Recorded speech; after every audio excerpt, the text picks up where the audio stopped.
Hey there, this is Mark Johnson. I'm the photojournalism lecturer at the University of Georgia's Grady College of Journalism and Mass Communication, and man, what a week we had here in the photo lab. Documentary photography, which is our upper division class, has been spending the last couple of weeks doing a little bit of investigating, talking to their friends, figuring out what it was that people were and were not watching when it came to online news video. And we tabulated a whole bunch of numbers this week, and the results were ugly. Looking at about 75 or 80 different students, we came up with some averages, and it's not looking real good. We started out by asking them how much television a week they watched, and I was kind of surprised at how little it was. It was down around 10 hours. We asked them how many of those hours they spent watching television news, whether it was broadcast news, cable network news, things along those lines, and it came up at just over 1.5 hours. That's not a lot of news consumption broadcast, but we figured, you know something, this is the wired and mobile generation, so we continued and we asked them a couple more questions. We asked them how much time a week do they spend online, and we had a couple of people who I think were honest and told us that they spent 40 hours a week online, but the average was quite a bit lower than that. It came in at just under 20 hours a week of online time, which I think some people are fudging just a little bit based upon how much time I see folks spending with their noses stuck in their laptops. We asked them how much of that time they spent consuming online news, and that came in at just about 2.25 hours a week worth of consuming online news, which led to us asking a couple more questions. How much of that time was spent watching online news video? And this is where I think our numbers go a little bit astray, and I think we have some of that Nielsen diary problems where people are telling us answers that they think we want to hear. And the reason for that is they said that they spent 3/4 of an hour, which would be about 1/3 of the time that they spent online watching online news videos, and that number just didn't make sense to me. We did ask them how much time a week they spent consuming print news, and that number came in at just about 1.5 hours a week of newspaper and magazine readership. So those numbers were not looking real good for us, but they're numbers that we can work with. We can understand that we need to produce something that's going to be more interesting to our audience, which led us from Tuesday's class very nicely into Thursday's class. One of our greatest alums, a gentleman by the name of Justin Gillis, who's a science writer for the New York Times, came back to visit us. Gillis is a 1982 Grady College alumni. After he left here, he went down to the Miami Herald for a little while, and after that the Washington Post, and then up to the New York Times. He spent some time as an assistant business editor and then decided to step back over to the writing side to specialize in climate change reporting. And he was here on campus for a symposium that was being held down at the George Center, and when I heard he was here, having known him and had him in my class in the past, I asked and begged and pleaded if I could have him for just a little bit of time. And on Thursday, we got about 30 minutes worth of time with him where he explained what it was that he was trying to do and the importance of science reporting in general interest publications. It was a fascinating conversation. Mr. Gillis had to leave us after about 30 minutes, but the conversation continued on for another 45 minutes after he left the room. So it was a really solid conversation.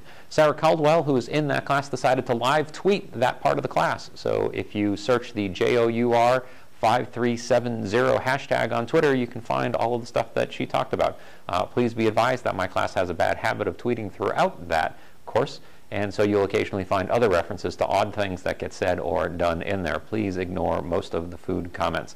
I'm not sure why my advanced classes are always consumed by food, but it comes up just about all of the time. Now, over on the introductory classes side, we had another bit of excitement for them as well. This was the week that they got their cameras. One of the things I'm most proud of here at the University of Georgia is that we actually supply all of the equipment that all of our photojournalism students need every semester.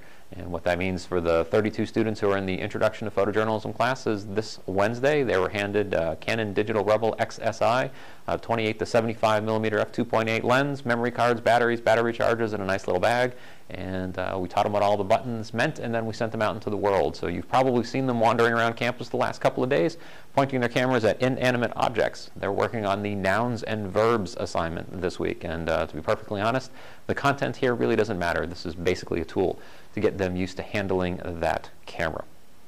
Now, one of the things that I stress with all of my students is to make sure you're always carrying your cameras with you. Everywhere I go, I've got some sort of a camera, whether it's a digital SLR, my Olympus pen, the Kodak camera that I shoot these videos on, or just my cell phone. I always have a camera, and I try and shoot something every single day. We had a great example of the value of carrying your cameras with you all the time. Back in the fall, I had a gentleman by the name of Michael Barrone who was in the introductory class. Did pretty well. He was a real smart guy.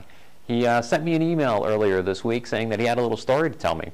Turns out that he was over having lunch in the Tate Center and overheard a couple of other students talking about a body that had been found on campus.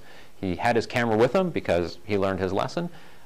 paid attention to that part of the class, went over to those students, asked what was going on, found out that the police had discovered a body over in the Fine Arts building, which was just a couple of buildings away. So he trucked on over there, shot some pictures of a police car out in front of it, and then went inside, found the area in the building where the police had found the body, and managed to make a couple of images there.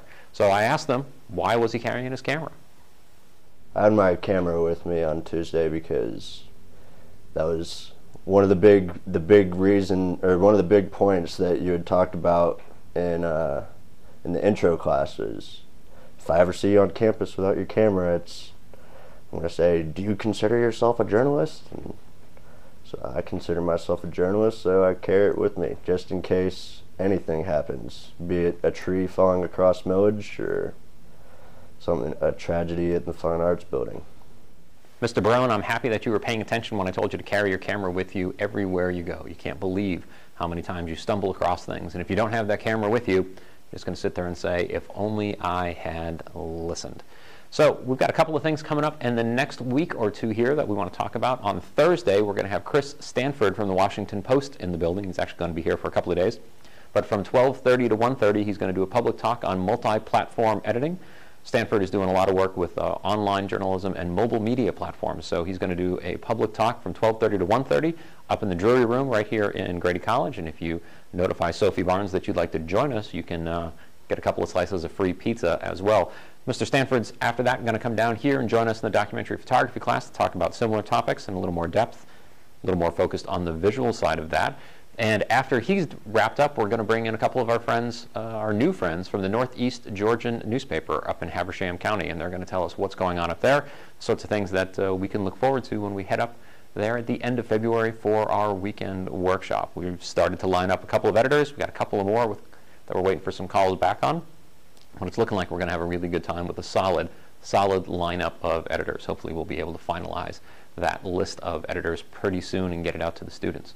One last thing to tell you about, the Intercollegiate Online News Network Conference that got completely scrapped a couple of weeks ago has been rescheduled. It's going to be March 24th and 25th. That's, again, a Thursday, Friday of this year, and we're going to do something pretty neat. We're basically going to put back in place the original schedule, but we're going to add a day. On Friday, we will have hopefully an afternoon presentation that talks a little bit about some First Amendment, WikiLeaks, anonymous sources, sorts of things. We're trying to put that together, but the bigger news is the telecommunication department, through the leadership of Professor David Hazinski, every year does a broadcast news Blue Jeans workshop where he brings in some folks from the broadcast side, and they spend a day here in the college. What we've managed to do is we're going to do Icon on Thursday and Friday, and on Saturday, Hazinski is going to take over with his band of experts and do the Blue Jeans workshop, which will be a panel discussion and then some one-on-one presentations and critiques and things like that. So we're going to package everything together. If you're coming to Athens, now you can get 2 conferences out of 1 set of travel plans. That's it for this week here at the visual journalism, or, well, not quite visual journalism emphasis yet, photojournalism emphasis until the end of the semester. In case you didn't know, we're changing the names on everything. But that's it for this week. If anything else comes up, we'll bring it to you.